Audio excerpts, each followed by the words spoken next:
500 টাকা টিকিট শনি সিনেমা বাংলা ছবি কেউ দেখবে? আমি ইকবাল দেখবো কোনোদিন? আমার সাথে সিনেমা দেখতে গেলে আমার সাথে 2 জন যাবে, 3 জন যাবে, 4 জন যাবে, আমার 5-6 হাজার টাকা খরচ আছে এখানে। কে যাবে ভাই বাংলা ছবি 5-6 হাজার টাকা খরচ করে শনি সিনেমা দেখতে? আর যেখানে দিচ্ছেন নগদ থিয়েটার, সেখানে আমি জীবন প্রথমে শুনলাম যে এখানে একটা সিনেপ্লেক্স আছে। আমি ছবিটা ঈদে রিলিজ করবো, আপনারা জানেন, ডেট বডি। সেইখানে মোটামুটি আমার বেশ কয়েকটা হল হয়ে গেল, যমুনা হয়ে গেল, লায়ন হয়ে গেল, রফিক ভাই উল্কা হয়ে গেল, বেশ কয়েকটা হয়ে গেল। এখন ইস্টার্ন সিনেপ্লেক্স থেকে বলতেছে যে আপনারা আমাদের এত সিনেমা আসছে, সিনেমাটা আমরা দিতে পারবো না, ঠিক আছে, কারণ অনেক সিনেমা। তখন আমি ওনাদেরকে রিকোয়েস্ট করি, রিকোয়েস্ট করার পরে ওনারা বলছে ঠিক আছে আপনারা রাখেন, আমি দেখতেছি আপনার ব্যাপারটা।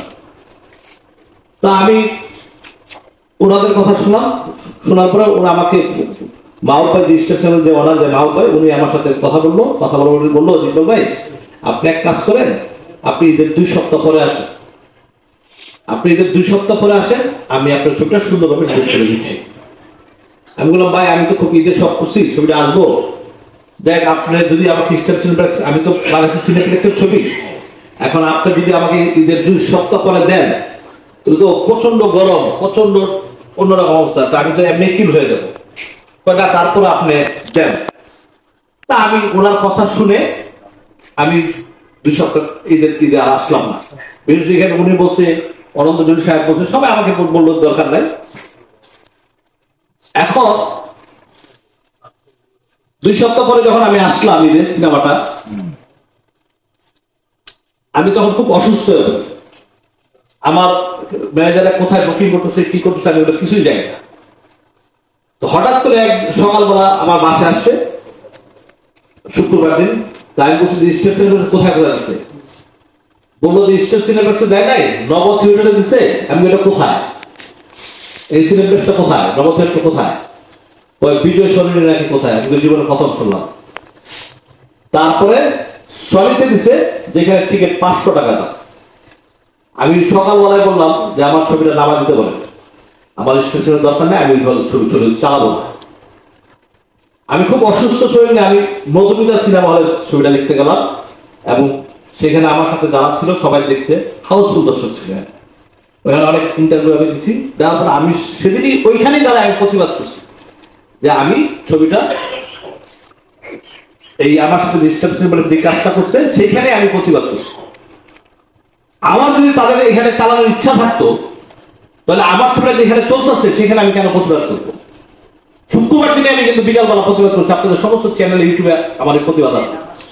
কারণ আমি তো জানি যে আমার ম্যানেজার হয়তো বলছে তাদেরকে ছবি চালাবে না, তারপর ওনারা আমার ছবি 3 দিন কেন চালাবে? এটা আমার একটা প্রশ্ন, কেন চালাবেন আপনি আমার ছবি? আমি যেহেতু প্রথমে শুক্রবার দিনে প্রতিবাদ করছি যে আপনি দেখেন আমি ছবি চালাবো না, তারপর আপনারা আমাকে 3 দিন কেন চালাইছেন? কারণ আপনাদের কথাটাই আপনারা আমাকে রাখেন নাই। আপনি নিজে বলছেন আমাকে যে আপনি ঈদের 2 সপ্তাহ পরে আসেন, আমি আমার ছবি তো ইস্টার্ন সিনেপ্লেক্সে, লাইফ স্কোয়ারে, তারপরে স্কাইতে, হ্যাঁ, তো 100% চলার কথা, আপনার নিজের মুখের কথা। সেইখানে আমাকে কোথাও দিলেন না। আপনারা কি করলেন, ঈদের আগে একটা হিন্দি ছবি যেটা আপনারা কয়েকদিন চালাইলেন, ঈদের জন্য কয়েকদিন বন্ধ রাখলেন, সেই হিন্দি ছবিটা তুলে ধরলেন আপনারা এই সিনেপ্লেক্স, ইস্টার্ন সিনেপ্লেক্সে। ছবিটা কোন আগে কি 3টা নায়িকা ছবিটা, করোনা কিনের ছবিটা, হ্যাঁ, এই ছবিটা আপনারা চালাই দিলেন। আর আমাদের যারা বাংলা ছবি যারা রিলিজ করছে তাদেরকে এমন একটা হল দিলেন, আরেকটা ছবি সম্ভব আপনাদেরকে এমন একটা হলে দিলেন, তারপরের দিন ওনারাই নামাই দিল এখান থেকে। আমাদের অপরাধটা, আমরা এত কষ্ট করে আমরা ছবিগুলো বানাই, এত টাকা পয়সা ইনভেস্ট করে, আজকে যদি আপনাদের এখানে আমরা যদি সুযোগ না পাই, আপনাদের এখানে যদি আজকে আমরা যদি আমাদেরকে সুযোগ দেওয়া না হয়, তাহলে তো দিন দিন ছবি বানানোর প্রশ্নই আছে। আমাদেরকে এটা আমরা যে টাকা পাই আপনাদের থেকে, 500 টাকা টিকিট শনি সিনেমা বাংলা ছবি কেউ দেখবে? আমি ইকবাল দেখবো কোনোদিন?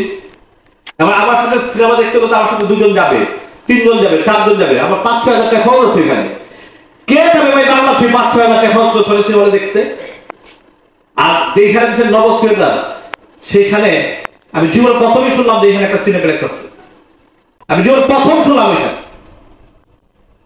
এই যে গেমগুলা আমার কাছে মনে হয় যে আপনারা বাংলা ছবি সরান, উর্দু লেখে আও, মানে বাংলা সরাও, ইংলিশ নিয়ে আসো, হিন্দি নিয়ে আসো। আমাদের মাথায় কাপড় ভেঙে আপনারা গুলি করতেছেন, করেন। আপনারা সমস্ত সিনেপ্লেক্স আপনারা ভাড়া নিয়ে রাখছেন, ভাড়া নিয়ে আপনারা যা খুশি তাই কিছু করতেছেন, আপনারা স্বাধীন, আপনাদের বলার কেউ কিছু নাই। এই প্রতিবাদটা করার জন্য আমি আজকে সংবাদ সম্মেলন করছি।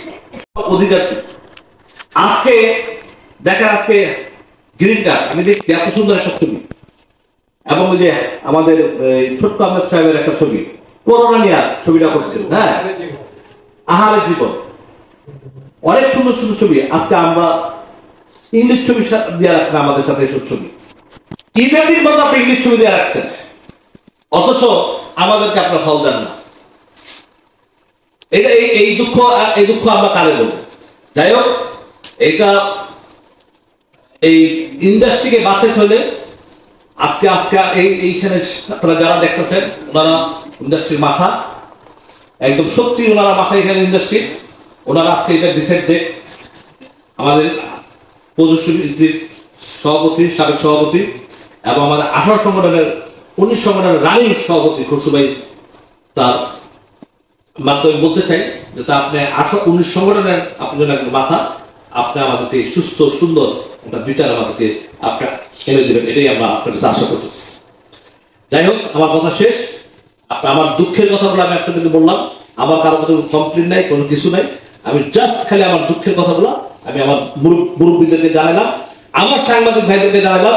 সিনেমা আমি নামাইতে বলছিলাম শুক্রবার দিন, এবং আমি নামায়া আমি বলছিলাম, প্রতিবাদ করছি মধুমিতা সিনেমার প্রথম দিন। আমি গেছে এরা যে গেমটা আমার সাথে খেলছে, আমার সিনেমাটাকে কিল করেছে। যদি ঈদও আসতাম, যদি স্টেপ সিনেপ্লেক্সে না হতো, আমি অন্য জায়গায় আসতাম, তারপর আমার সিনেমাটা কিল হইতো না। এই টোটাল ডেড বডি কিল হওয়ার পিছনে 1 নম্বর স্টেপ সিনেপ্লেক্স দায়ী, আমার এই ডেড বডি কিল হওয়ার জন্য। নাইলে এই সিনেমা আমার জীবন কিল হয়, জীবনও সিনেমা কিল না। আপনি দেখেন আমার সিনেমার আর্টিস্ট গুলো কারা কারা ছিল। যাই ওটা আমার দেখার বিষয় না, ওটা আমার ভাগ্যের ব্যাপার, ওটা আমি কোনো এটা নিয়ে আমার কোনো হেডেক নাই। আমি বিচার দিলাম আমার গার্জিয়ানদের কাছে, ওনারা বিচার করবো। Thank you.